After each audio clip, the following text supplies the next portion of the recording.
Ako si Aiden Kate Gutierrez, 19 na taong gulang na naghahangad maging isang inhinyero. Sa vlog na ito ay ang ganap ko sa buhay ngayong araw.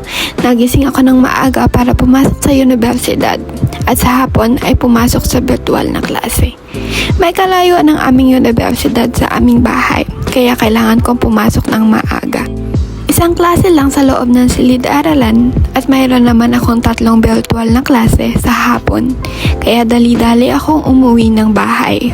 Ngayon ay nagbibigay ng halimbawa ang aming guro, kaya sinubukan ko na sundan ito. Medyo mahaba pa ang klase ko, hanggang hapon pa ito. Ngunit patuloy pa rin tayong makikinig, lalo na at puro mga numero ang mga ituturo ng guro.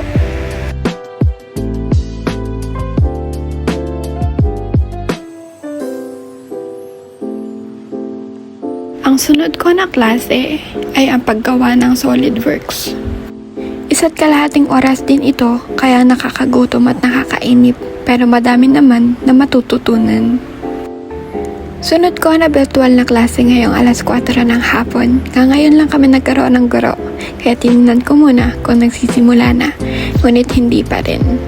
Kaya nagpahinga muna ako at lumabas ng bahay. Kanina ay maaraw, ngayon ay umuulan ng malakas, pero mamaya titigil na rin iyan.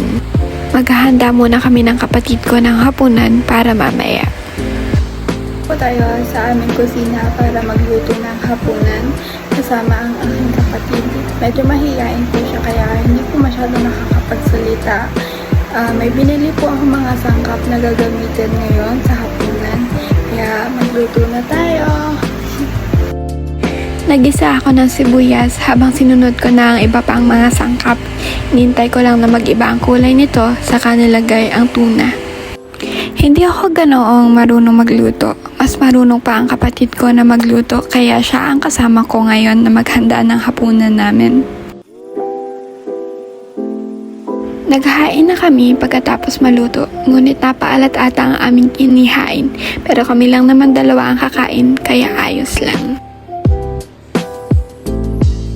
Pagkatapos magluto, maghugas ng plato, ay naligo na ako at nag-aral. Medyo gabi na rin, ngunit masarap mag-aral, lalo na at gabi.